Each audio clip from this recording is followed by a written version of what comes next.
All right, welcome to another civic education lecture video.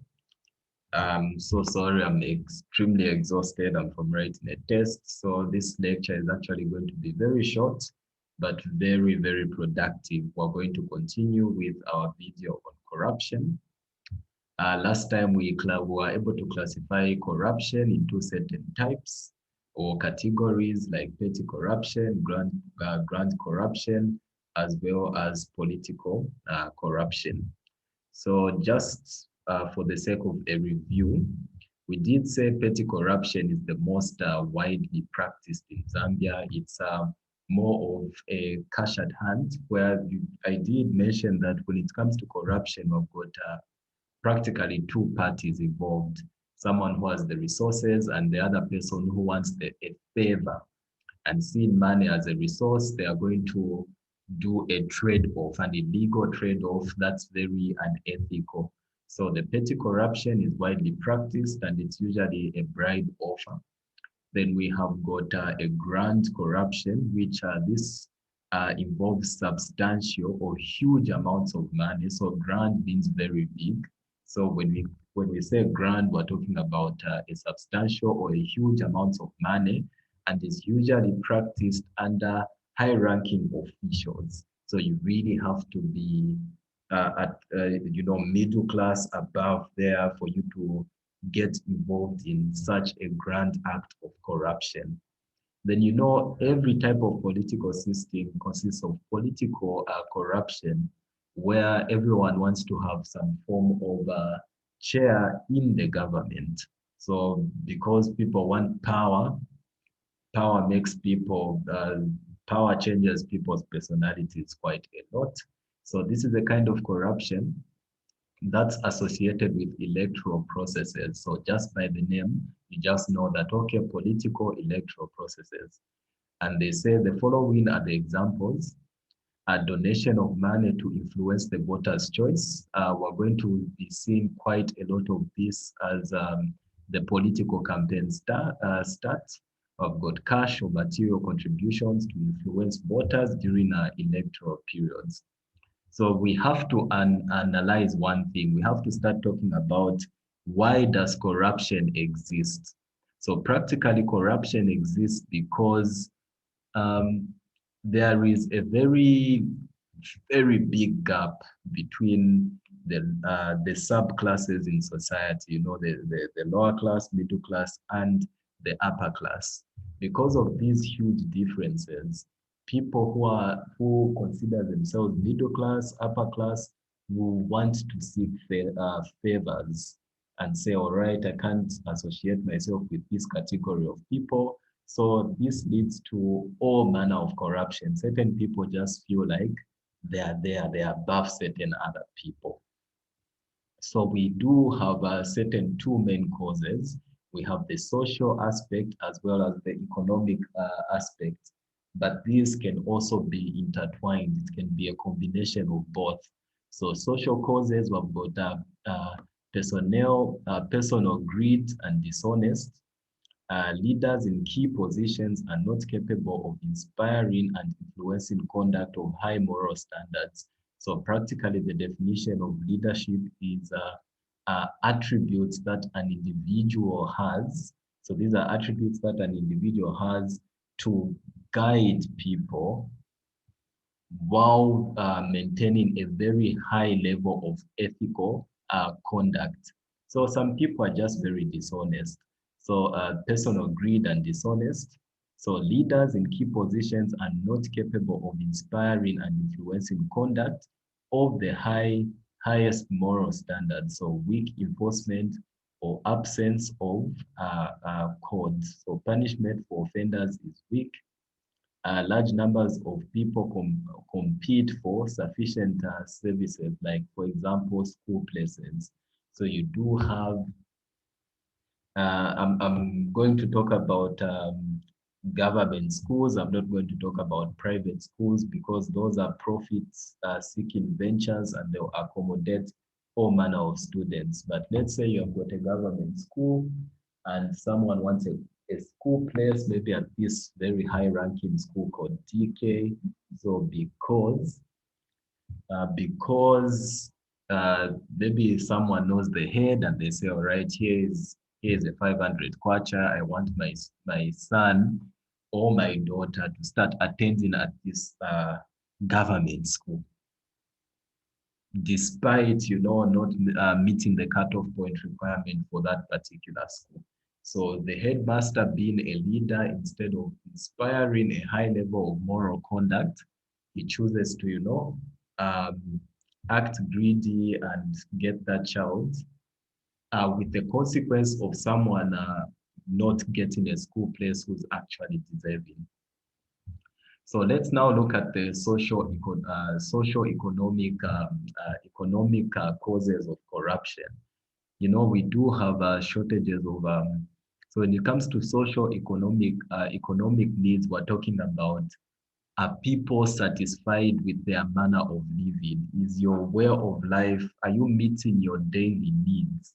And if you're not meeting your daily needs, how far are you willing to take that? So shortages of food and services and equal distribution of wealth and resources, I mentioned this. Allocation of government loans in giving of tenders to some preferred individuals and the exclusion of others. So practically, like I said, the upper class people are more privileged. They are given more opportunities. That's also an economic cause of corruption. Low salaries and wages. You have a government official who's worked for 10 plus years, minor increment in salary, like a 0.1% increment in salary over 10 years. Do you think this government official is going to stay clear of corruption? No. They'll find other means to hustle for money. And if it means being corrupt, giving people favors because they're in that government position, they are going to do that. So that's the economic causes of corruption. So we do have other causes of corruption and related crimes. So unnecessarily long procedures. So there's something known as red tape. So I want to make it clear to you guys is that red tape, many people like to blame, red tape is a direct cause of bureaucracy. So bureaucracy was set up to govern organizations like governments or legal authorities, meaning they have to be a chain of command. It has to be as categorized, orderly process. You just can't go into top management and barge into and say, I want this and this to be done. No, you have to follow the hierarchy procedure. So that was meant to maintain order and organization and just ensure proper management. But the worst part about bureaucracy is that it leads to a phenomenon known as red tape, where because of this hierarchy of procedures, it results in, delayed results, delayed outcomes. You need a document right there and then, but they are telling you, to process this document for you to get this license, it's going to take even up to a month or two, so that we pass through the right channels. Things have to be smooth. Meanwhile, you want this document done tomorrow. So what are you going to do? Here is a 1,000 kwacha. Here is a 500 kwacha. Give people this, give people that. Make sure I have this document by tomorrow. So red tape is a good example of one of the causes of corruption. So like I said, some procedures that officers are expected to, okay, I've explained this. So another example here is a lack of political will. So some governments lack political will to deal with corruption firmly. So you do know that some governments are in the position of power right now. Certain political parties, certain party members are in that position of power because of corrupt practices. So if they try to deal with corrupt practices, certain things might come out certain things might leak out to point out the fact that, all right, you also have a history of corruption. So they just lack that political will. So lack of transparency and accountability. If the government lacks checks and balances, remember what we said about checks and balances, where the two major wings of the government have to check on each other. I think it's the legislature and the judiciary. So there is mismanagement and misuse of public funds. This happens all the time. Even as I'm talking right now, there are a lot of road constructions happening, and you just see uncompleted roads and incomplete buildings. There's just a very bad lack of checks and balances happening in this country right now. So we also talk about the abuse of power, either by government official or anyone who's holding an office position of considerable influence and power. So when there is too much concentration of power in the hands of an individual, he or she may hinder proper investigation of corrupt practices because they somehow become above the law because they have that considerable amount of power. Lack of independent judiciary. Remember, the judiciary has to be a wing of the government that's independent of any political party. But most party holders, the president does have the power to make certain decisions that directly influence the judiciary. So despite having a separate wing of government called the judiciary, it's not necessarily independent. So as a result, courts may not act independently on matters of corruption if they are influenced by outside forces from the executive. So public reaction, how the public views corruption plays a vital role in fighting corruption. So the public is like, corruption will never end. So that attitude saying corruption will never end means corruption will never end. So lack of press freedom. You know, in certain countries, we have things like carte blanche news, where they sort of do deep investigations. They trail government officials and they announce that news right there and then for the public to see. But when there is lack of freedom of press, like for example, in Zambia, we don't have much freedom of press, the media won't be able to expose corruption cases. So those are other causes of corruption other than the social causes and economic causes. So every bad thing or everything, we cannot classify something as good or bad without looking at the cause-effect relationship. So what are the effects of corruption? What uh, is a direct result of corruption?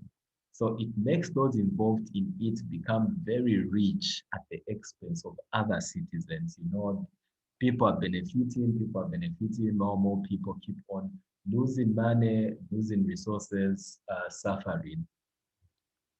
Enables those who pay bribes to benefit in areas without being corruption.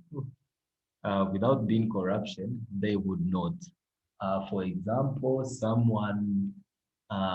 there's a very long line where you're getting an NRC or a passport, and someone just comes with money and boom, express passport acquired in less than 2 hours.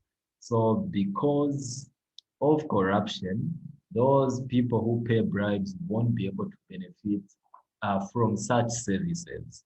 So that's actually a benefit of corruption. Remember, effects can be positive and negative. So corruption is bad. Exactly, it is bad. But it does have some benefits towards the people getting bribes. Because sometimes, you know, you don't have a choice but just to corrupt someone. So these are some of the advantages. I'm not promoting corruption. This is just for educational purposes. Yet again, I want you to think critically. It's all I'm doing. So causes widespread anger among those who cannot pay or refuse to pay for favors when they see those who pay being favored. So this person has gotten their passport and you are still number 500 on the line and they tell you, we've gone for lunch, you come back or come back next week. Whilst you see your friend who has money getting those favors. So you become very furious actually. So distorts standards because it enables the less deserving to reach goals ahead of those with greater merits. You find people getting 100% bursaries with extremely wealthy parents, while someone who has 6 points, very poor, probably an orphan, being denied to get bursary. What happens? The privileged child will have access to good quality education, while the child who has gotten those 6 points who suffer from depression probably is also going to commit suicide. These cases do happen. You've heard of such cases in the news. Interferes with the enforcement of the law and respect for the rule of law. So where there's a rule of law, no one is above the law, but where money is concerned, you can change someone's moral standards or ethical standards to bend the law in your favor. So perpetuates human suffering through increasing poverty levels in Zambia. Like I said, that child who had 6 points, who didn't get bursary, probably maybe they do come from a poor family and everyone's depending on them being successful.